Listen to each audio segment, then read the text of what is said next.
सदा सर्वदा प्रीतिरामी धरावी, दुखाची स्वये सांडी जीवी करावी. देहे दुःख हे सुख मानित जावे, विवेके सदा सस्वरूपी भरावे. नमस्ते मुलांनो. आपण उजाड उघडे माळरानही ही कवयित्री ललिता गादगे यांची कविता आपण पाहिलेली आहे. आता या व्हिडिओमध्ये मी या कवितेचा भावार्थ तुम्हाला देते आहे, जो तुम्ही स्वच्छ सुंदर अक्षरामध्ये क्लासवर्क मध्ये लिहून काढायचा आहे. हा आहे कवितेचा भावार्थ. प्रत्येक कवितेचं तुम्ही प्रस्तावना पूर्ण कविता पाहून लिहिलेली असेल आणि त्यानंतर कवितेचा भावार्थ आणि मग त्या खालचा स्वाध्याय हा सोडवलेला असेलच. शब्दांचे अर्थ, वाक्प्रचारांचे अर्थ, त्यानंतर काही म्हणी असतील तर त्यांचे अर्थ, हे सगळं शिकवते वेळेस तुम्ही पाठ्यपुस्तकामध्ये लिहून घेत असालच. पण तरी सुद्धा ज्यांना वाटतंय की आपली मराठी भाषा अजून सुधारणं आवश्यक आहे, त्यांनी पुन्हा ते वहीमध्ये सुद्धा लिहायला हरकत नाहीये. क्लासवर्क मध्ये लिहून काढायला काही हरकत नाही. ठीक आहे. आता पहा मुलांनो, मधले जे दोन आहेत, एक धडा आणि एक कविता, ते डिलीटेड पोर्शन मधलं आहे, वगळण्यात आलेलं आहे या वर्षासाठी. म्हणून आता आपण त्याच्या पुढची कविता सुरू करतो आहोत, पुन्हा एकदा. कवितेचं नाव आहे पुन्हा एकदा. मग पुन्हा एकदा काय व्हावं असं कवयित्री प्रतिमा इंगोले यांना वाटतं आहे, ते आपल्याला या कवितेमध्ये पाहायचं आहे. पण तत्पूर्वी आपण कवयित्री प्रतिमा इंगोले यांची माहिती घेऊयात. पहा मुलांना, समोर जो फोटो दिसतो आहे किंवा तस्वीर दिसते आहे, ते आहेत कवयित्री प्रतिमा इंगोले. जन्म 1953. ग्रामीण कथाकार, कवयित्री. हजारी बेलपान, अक्सिदीचे दाणे, सुगरणचा खोपा, जावयाचं पोर इत्यादी कथा संग्रह. भुलाई हा कविता संग्रह. बुढाई ही कादंबरी प्रसिद्ध.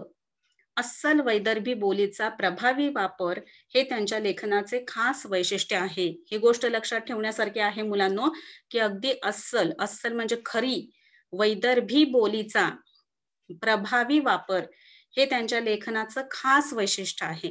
मोठं वैशिष्ट्य आहे किंवा लक्षात ठेवण्यासारखं वैशिष्ट्य आहे, की त्यांनी कुठल्या बोलीभाषेचा वापर केलेला आहे, तर खास वैदर्भी अशी त्यांनी भाषा वापरलेली आहे. तुम्हाला माहिती आहे मराठी ही भाषा आहे, पण त्याच्या अनेक बोली आहेत, ज्या वेगवेगळ्या ठिकाणी गेलं की वेगवेगळी बोली तुम्हाला पाहायला दिसत असते. त्याप्रमाणे इथं त्यांनी खरी-खुरी अगदी अस्सल अशी वैदर्भी बोलीचा प्रभावीपणे वापर केलेला आहे. हे त्यांच्या लेखनाचं खास वैशिष्ट्य आहे, की जे तुम्ही लक्षात ठेवलं पाहिजे. नवनिर्माणाचा ध्यास घेतलेल्या मनाच्या भावस्थितीचे वर्णन प्रस्तुत कवितेत कवयित्रीने केले आहे. नवनिर्माणाचा ध्यास, मनानं एखादी तीव्र इच्छा धारण करणं, घेणं म्हणजे ध्यास. तर कोणता ध्यास आहे, तर नवनिर्माणाचा आहे.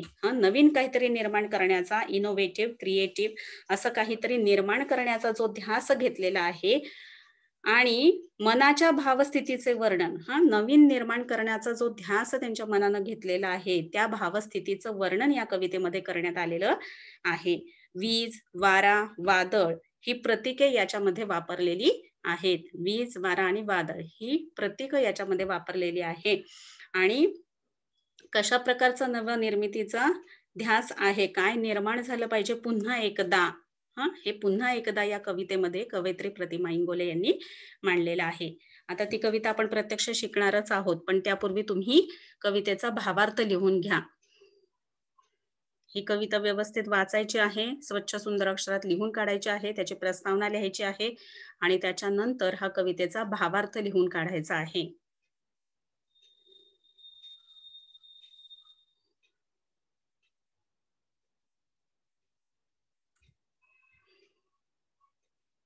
हा कवितेचा भावार्थ एकदा तुमचा लिहून झाला की पुढच्या व्हिडिओमध्ये जेव्हा मी कविता शिकवेन, तेव्हा शिकवल्यानंतर तुम्ही त्याच्या खालचा स्वाध्याय पण पूर्ण सोडून काढायचा आहे.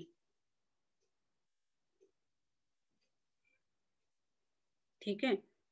आता पुढच्या व्हिडिओमध्ये आपण प्रत्यक्ष कविता शिकणार आहोत.